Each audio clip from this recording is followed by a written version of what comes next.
You did great. Thank you. I appreciate it. All right, so we're gonna not do a total like we're definitely not transitioning, but we're gonna do a slight transition into kind of the mode of what we're doing. So I referenced earlier when I was talking with Speaker Burns that Georgia is going to be facing new leadership. We have an election cycle that in many ways has kind of started to begin, but will be in full swing before too long. 2026 is upon us. We have been governed incredibly well. Can you imagine the state of Georgia during COVID with Stacey Abrams as our governor? Uh, we have been incredibly blessed where we have seen lives saved, we've seen opportunities open, we've got an economy that's thriving. We have choices now, not only as a primary comes up and as we determine, okay, who really are the best and brightest that need to lead us, but also as we face a very difficult general election. The left gave us this great gift this last election cycle, and it happened to be in the form of a man with dementia that then refused to leave power, and then he had a cackling, very weird, bizarre, low intellect vice president who took his place. And so in the state of Georgia, Donald Trump ran a very good campaign. He had a great message. He had 4 years to run against. He had 4 years that he had done well, and he was able to win.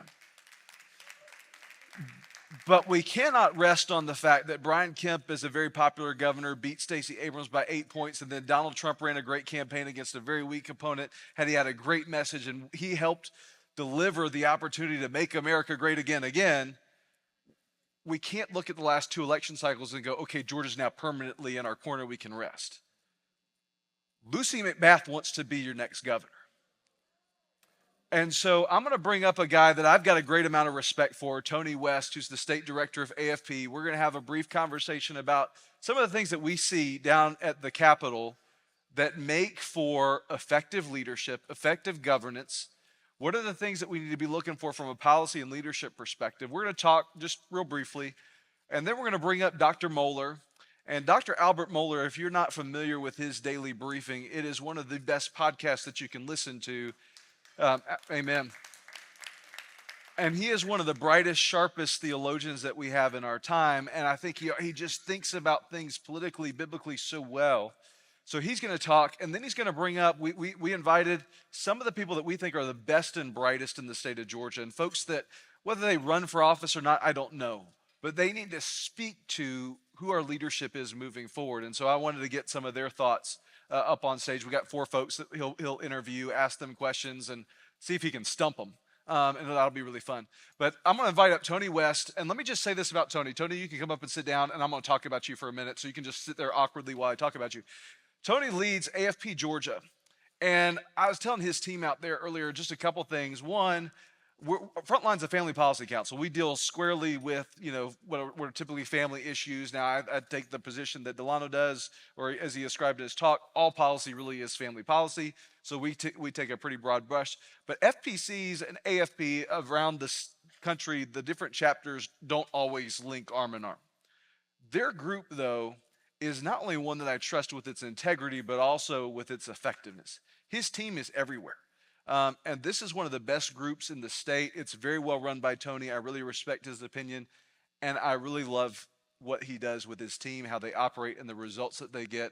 And some of the big wins that we've been able to achieve, whether it's school choice or other things, we couldn't do without a partnership with AFP. So y'all can give Tony and AFP a round of applause because I really appreciate them and what they stand for. So Tony, thanks for joining me with this. We started talking about this several months ago. How do we help shape the leadership conversation? So I'm honored to have you join the stage with me, and we can have this dialogue. Before we look ahead, let's look back. What are some of the ways that we have been blessed by the leadership that we have in Georgia? Well, what you just said a moment ago is probably priority number one. The way Governor Kemp handled the COVID crisis, he was criticized pretty much across the board with some of the decisions he made, but he defaulted to liberty. He defaulted to empowering people and not top-down government solutions. So I think right off the bat, that's something that comes to mind.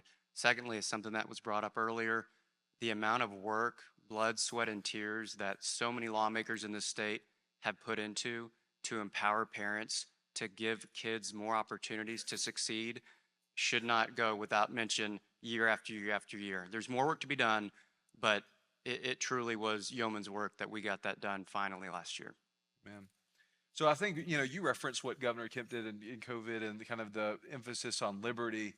I think one of the things that informs me about how I look at folks is that position didn't come from like this abstract political philosophy. It comes because the governor has been a hardworking guy himself.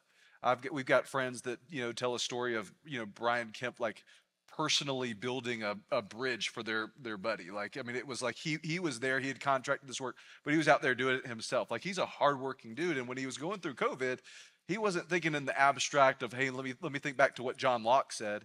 He was going, what is good for people? Because he lived it. And even when we talk about social faith oriented policies, everywhere he goes, it's Marty and the girls. So this is a guy who has lived life, who has practical experience, and his prioritization is not political power, it's his wife and his kids. And I think that personal experience, I think, is really important. As I look at him, and we've got a lieutenant governor who is doing a great job. And one of the things I love about him is when I reach out to him about things that are going on in his life, he's talking about where he's at with his kids, and having that kind of personal experience, I think, is really valuable. What are some of the things, characteristics, life experiences that you're looking for in leaders? Well, real world experience does make a difference. Um, family men and women are also very important. So I don't want to reinvent the wheel about what you just said, but I will say principles do matter. The principles people hold should ground them, should be an anchor when they get into the tough spots. Being in politics is difficult. We're on the outside. We think it can be hard sometimes. There are a lot of good people trying to do the right thing. It can be very difficult. So being grounded in their faith and being grounded in John Locke or other, philosophers that can give you things to fall back on when you have to make tough decisions. Because I didn't really dive into who we are at Americans for Prosperity, but we believe freedom and opportunity are what create prosperity, are what create the well-being and the standard of living we get to enjoy here in America. So a foundational belief for me, for strong leaders, for quality leaders, is freedom and opportunity, not big government, is what creates prosperity. Yeah. So as I look on the last 8 years, I see a lot of good things that have happened, but by no means are we in a purely defensive posture as a state, meaning we don't just have to protect what's got done. We have a lot more points to put up on the board. What are some things as a slate gets elected, and hopefully it's the right slate that gets elected in 2026, what is on their docket in your view from 2027 and moving forward? Where to begin, right? Yeah. I mean, we have made such great progress in this state over the last several years. Sometimes it's easy to get frustrated. Why aren't we doing more? Why isn't it happening faster? But we've gotten to this point in a lot of areas where we're unhappy with over decades. So we have to understand that hopefully it won't take decades, but it will take several years, several bites at the apple to get to the right place where we think the right policy outcomes will be. Two areas that we made significant progress on last year that I think could be opportunities this year, next year, or potentially with a new slate of folks is in the education realm and in the healthcare realm. AFP was very engaged in the school choice fight, but we do believe some kids were left out. That was a political reality, but we need to keep learning, keep talking, and keep making the case that every child deserves education opportunities that best suit them, not just those in a given zip code.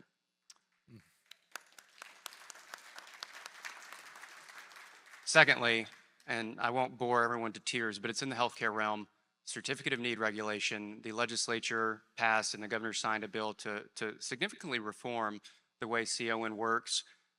It's a labyrinth of regulations. It makes us pay more for healthcare. It limits our access to healthcare.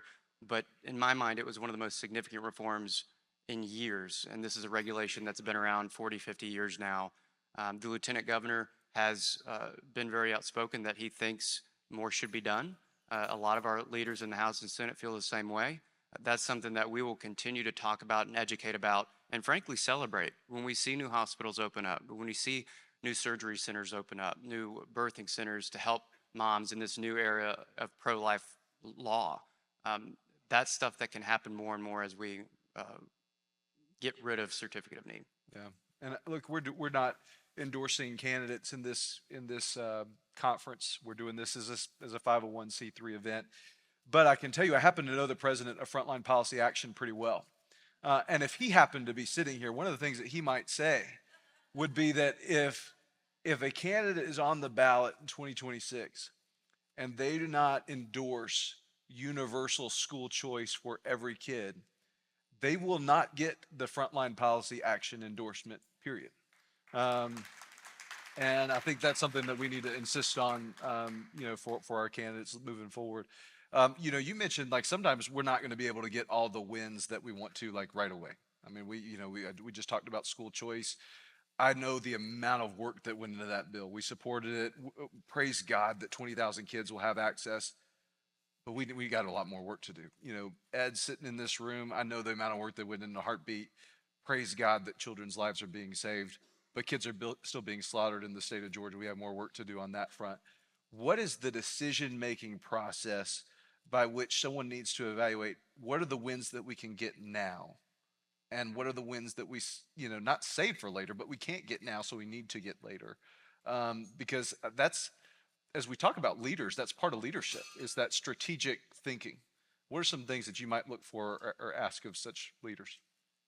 It is a prudential question. It's a question of judgment, and that's why it is so important who we elect, because a lot of the job is a judgment role, and they're going to have to make tough decisions.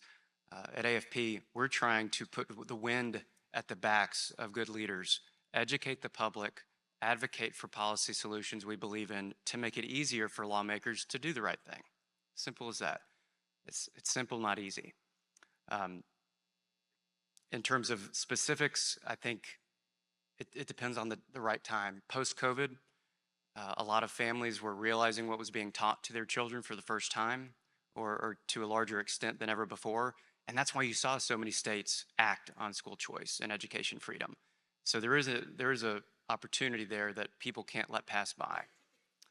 Something going on right now in our state that AFP is working on, and we have a couple discussions later tomorrow talking about this, is regulatory reform.